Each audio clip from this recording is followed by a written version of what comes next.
নমস্কাৰ, মই কুলদীপ গোহাঁই স্বাগতম জনাইছোঁ আপোনালোক সকলোকে মোৰ নতুন এটি ভিডিঅ'ত।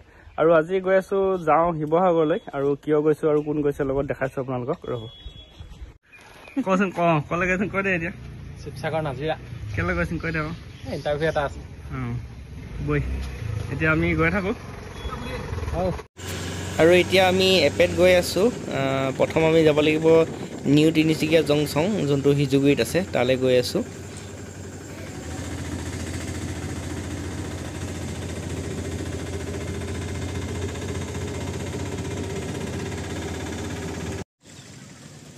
আমি আহি পালোহি আৰু নিউ তিনিচুকীয়া জংচন। আৰু এতিয়া গৈ প্ৰথম টিকেটটো কাটি লওঁগৈ। তাৰপৰা টিকেট কটা নাই, টিকেট কাটিমগৈহে এতিয়া গৈ। কাটি পিনে গৈ আছোঁ আৰু শিৱসাগৰলৈ বুলি।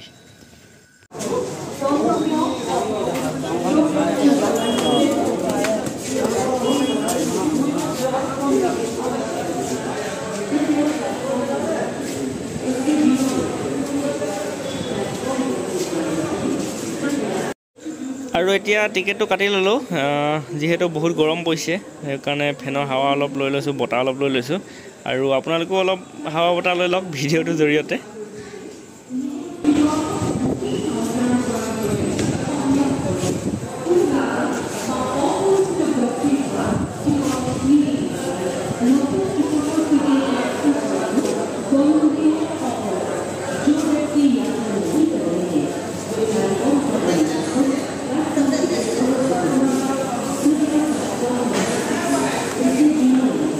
মোৰ নগৰীয়া ল'ব।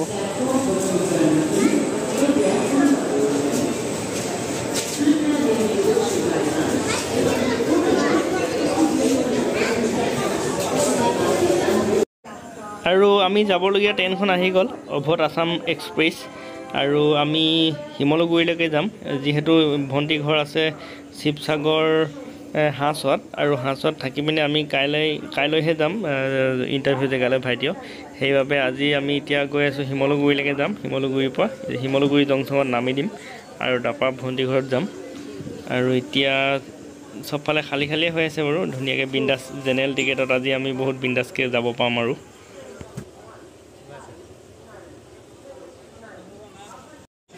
আৰু এতিয়া আমি গৈ আছোঁ 2টা দিনৰ বাবে তিনিচুকীয়া, বাই বাই। আৰু 2টা দিনৰ বাবে আমি গৈ আছোঁ শিৱসাগৰ।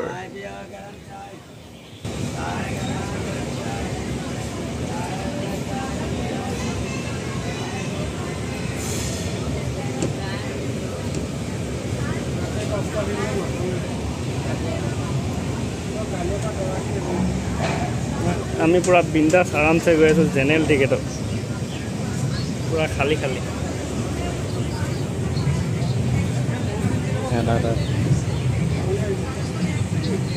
এটা চিটত গৈ আছে। খালি খালি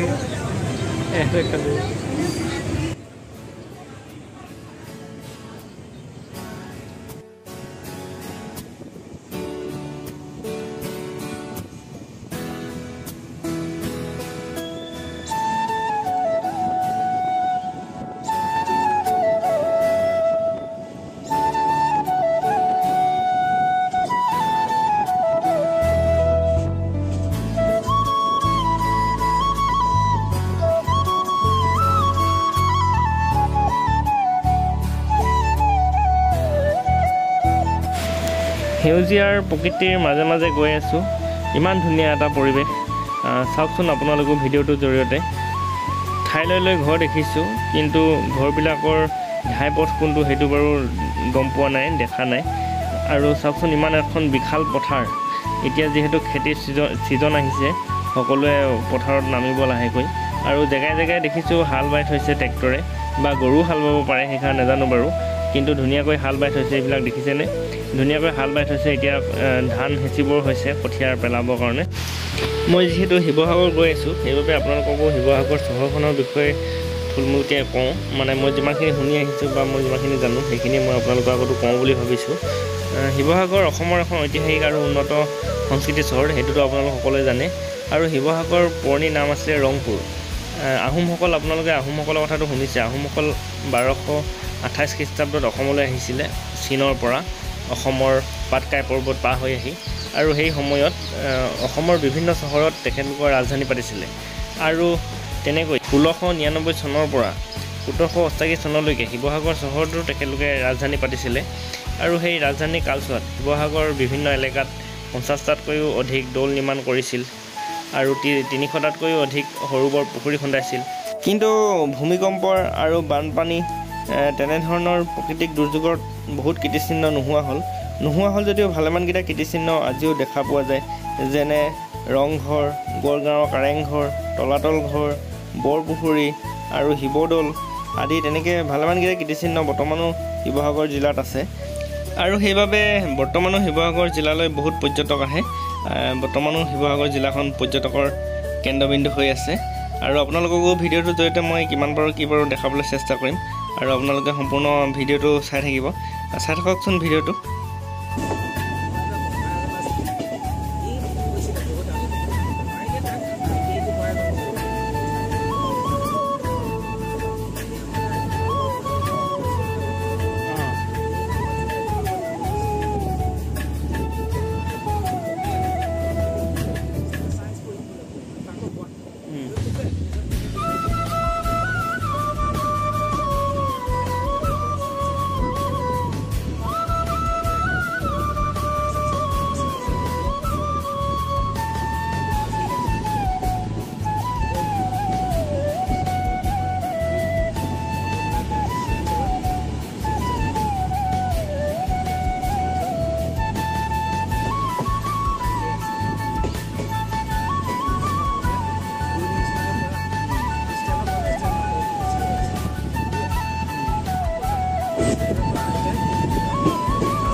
শিমলুগুৰি জংচন এতিয়া আমি প্ৰথম ভণ্টিঘৰত সোমামগৈ হয়নে? ভণ্টি ঘৰলৈ গৈ লওঁ। কোথাও চাই নাই বোলে নেকি? ঠিকে আছে এইফালে এইফালে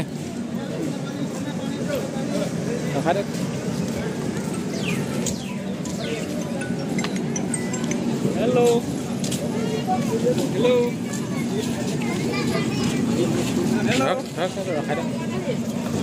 হেল্ল'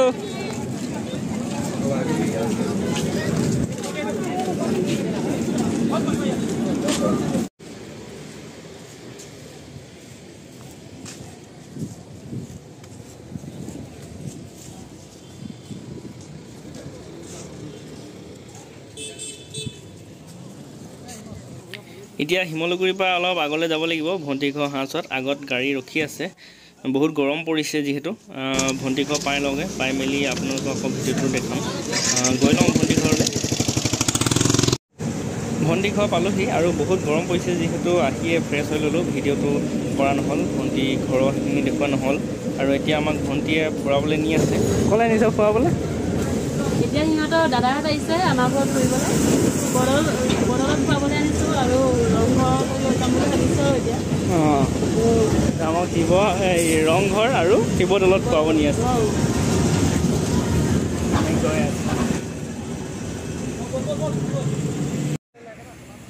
আৰু এতিয়া আমি আহি পালোহি শিৱসাগৰ নগৰ ৰংপুৰ আৰু এতিয়া আমি ৰংঘৰ পালোহি। আহোঁতে শিৱদৌলটো পাৰ হৈ আহিছোঁ, ঘূৰি যাওঁতে শিৱদৌলত সোমাই যাম, তাত চাকি দি যাম, অলপ গধূলি হৈ লওক আৰু সেইবাবে প্ৰথম আমি ৰংঘৰত আহি ল'লোঁ। আহি পিনে ঘূৰি যাওঁতে শিৱদৌলত সোমাম আৰু এতিয়া আহি এইফালে এতিয়া টিকেট কাটিব লাগিব চাগে। এইটো টিকেট কাউণ্টাৰ, ইয়াত আমি টিকেটটো কাটি লওঁ। আপোনাক তাৰপিছত ভিতৰত লগ পাই আছোঁ। গৈ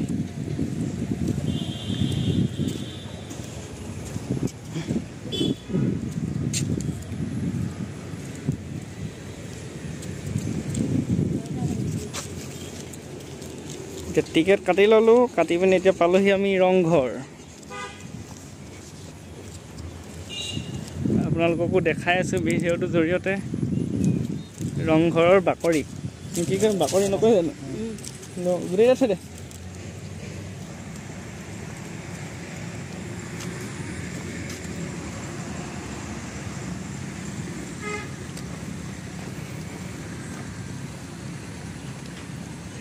বনখন কাটিবলৈ হ'ল কালি, তেতিয়া আমি আহোঁতে ধুনীয়া আছিল। এতিয়া সেই হ'ল সৰুতে আহোঁতে এইজোপা লঠঙা গছ।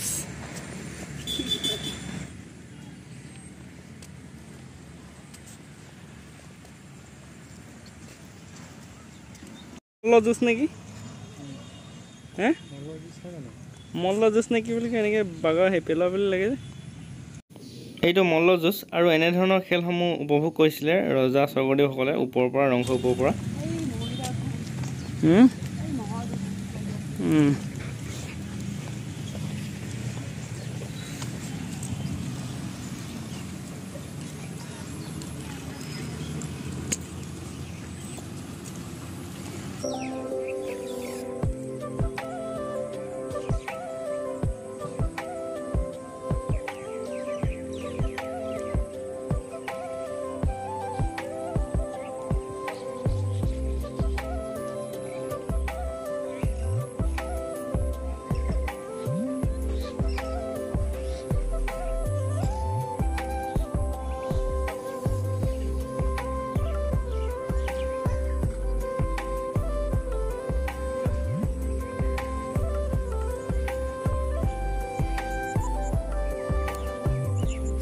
আপোনালোকে জানেনে, আপোনালোকক যে দেখাই আছোঁ এই ৰংঘৰটো দ্বিতীয় ৰংঘৰ বুলি।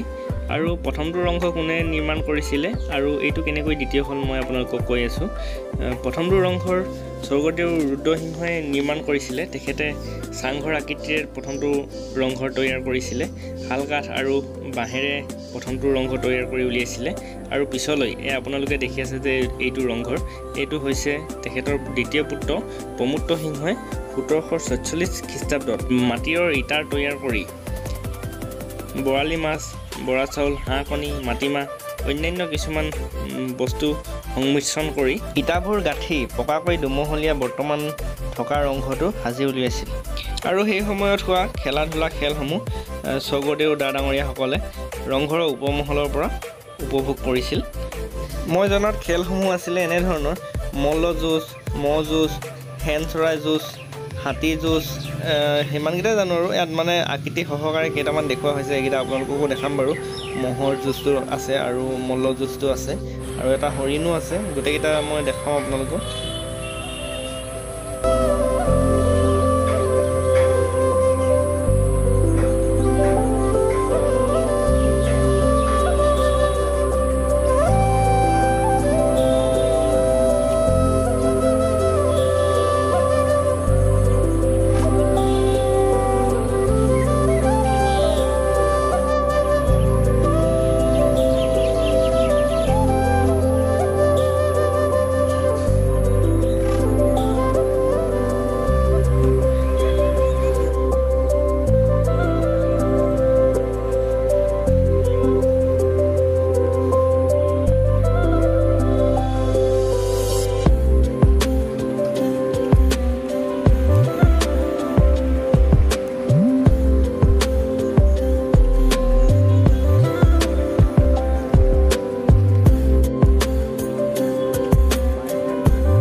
আৰু এইফালে চাওকচোন হৰিণজনী, আৰু ইয়াৰ এটা ঠেং ভাগি আছে।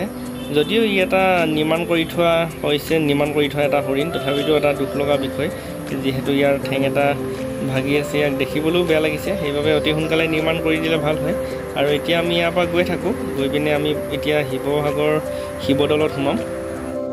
আৰু এইটো চাওকচোন, এইটো ধুনীয়া এটা ৰংঘৰ। কাঠেৰে তৈয়াৰ কৰা। আৰু ৰংঘৰৰ নিচেই কাষতে এখন ঠেলা গাড়ী দোকান, সেই দোকানখনত এনেকৈ বিকি আছে ৰংঘৰ, কাৰেংঘৰ, আপোনাৰ গঁড় আৰু সুতুলি, সৰু সৰু কাঠেৰে তৈয়াৰ কৰা ঢোল, জাপি, তেনেকৈ বহুত বস্তু আছে, ধুনীয়া ধুনীয়া বস্তু বিক্ৰী কৰি আছে। আপোনালোকে কেতিয়াবা যদি আহে তেতিয়াহ'লে এইবিলাক ক্ৰয় কৰি নিব পাৰিব, কিনি নিব পাৰিব নিজৰ ঘৰলৈ। আমি আহি পাইছোঁহি শিৱদৌল আৰু ওচৰতে দোকান দেখিছোঁ, তাতে ধূপ চাকি লৈ লওঁ আৰু ভিডিঅ'টোৰ জৰিয়তে আপোনালোকো বলকচোন গৈ থাকোঁ শিৱদৌললৈ।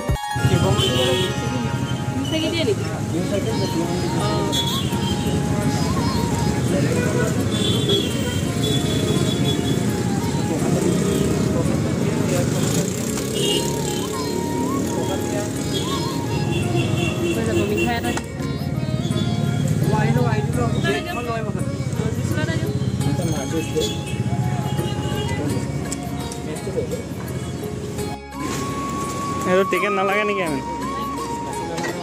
ক'ত আছে চাগে? এতিয়া আমি গৈ আছোঁ শিৱদৌলৰ ভিতৰলৈ। আমাৰ ধূপ চাকি আৰু প্ৰসাদ লোৱা হ'ল, এতিয়া গৈ আছোঁ আমি। আৰু আমি যিহেতু ৰংঘৰত সোমাওঁতে আমি টিকেট কাটিব লাগিছিলে, টিকেট কাটি সোমাইছিলোঁ, কিন্তু শিৱদৌলত টিকেট কাটিব নালাগে কোনো ধৰণৰ। ইয়াতে ভিতৰত কিন্তু দান পাত্ৰ আছে, কোনোবাই যদি নিজৰ মনৰ খুচিমতে দিব বিচাৰে দিবলৈ তেতিয়া মানে দিব পাৰে, কিন্তু এনেই টিকেট কাটিব নালাগে শিৱদৌলত সোমাওঁতে।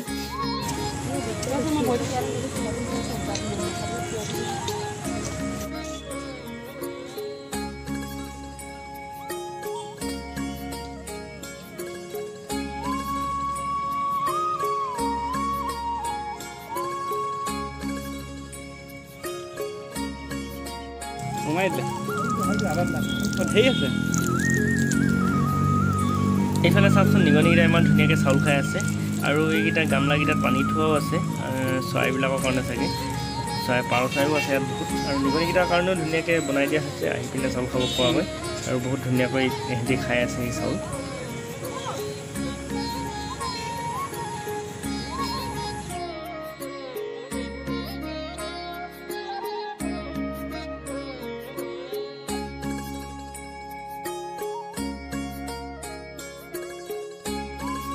আমাৰ ধূপ চাকি জ্বলোৱা হ'ল, কিন্তু টাইমটো অলপ শ্বৰ্ট হ'ল, গধূলীয়া হৈ থাকিলে আমাৰ অহা অলপ পলম হ'ল। সেইবাবে আপোনালোকক শিৱদৌলৰ চাৰিওকাষটো দেখাব নোৱাৰিলোঁ। চাৰিওকাষটো মানে কাষত আৰু দুটা দল আছিলে, আৰু লগতে শিৱদৌলৰ নিচেই কাষতে বৰপুখুৰীটো আছিলে, সেইকেইটা আপোনালোকক দেখাব পৰা নগ'ল। শিৱদৌলৰ কাষত থকা দল দুটা আছিলে, এটা দেৱী দল আৰু আনটো বিষ্ণু দল, আৰু লগতে যোনটো বৰপুখুৰী। আটাইকেইটা স্বৰ্গদেউ শিৱসিংহই তেওঁৰ দ্বিতীয় পত্নী ৰাণী অম্বিকা কুঁৱৰীৰ নিৰ্দেশত ক্ৰমে 1734 খ্ৰীষ্টাব্দত শিৱদৌল নিৰ্মাণ কৰি উলিয়াইছিলে। আৰু শিৱদৌলৰ উচ্চতা 180 ফুট, আৰু শিৱদৌলৰ যোনটো ওপৰত কলচীটো আছে নহয়, সেই কলচীটো গোটেইটো সোণৰ হয়, সেইটো 8 ফুট আছে। আজিৰ ভিডিঅ'টোত আপোনালোক সকলোকে গোটেইখিনি সামৰি দেখাব নোৱাৰিলোঁ। দেৱী দল আৰু বিষ্ণু দল দেখাবলৈ থাকি গ'ল, লগতে বৰপুখুৰীটো দেখাবলৈ থাকি গ'ল। আপোনালোকক অতি সোনকালে মোৰ বেলেগ এটা ভিডিঅ'ত আহিবলগীয়া নতুন এটা ভিডিঅ'ত আপোনালোকে এইকেইটা দেখা পাব। অতি সোনকালে আপোনালোকক মই বেলেগ এটা ভিডিঅ' প্ৰস্তুত কৰি এই দেৱী দল আৰু বিষ্ণু দল লগতে বৰপুখুৰী এইখিনি দেখাবলৈ চেষ্টা কৰিম। সন্ধিয়া হৈ আহিছে যিহেতু আমিও যাব লাগে, আৰু ভণ্টিও যাব লাগে, তেওঁৰ বহুত কাম আছে। ভণ্টিয়ে আমাক লৈ আহিছিলে ফুৰাবলৈ, আৰু এতিয়া আমি গৈ থাকোঁ। যিসকলে মোৰ ভিডিঅ'টো চাই আছিলে তেখেতলোকক ভিডিঅ'টোৰ জৰিয়তে বহুত বহুত ধন্যবাদ, আৰু লগ পাম অতি সোনকালে আপোনালোকক মোৰ নতুন এটা ভিডিঅ'ত। তেতিয়ালৈকে আপোনালোক সকলোকে বাই বাই।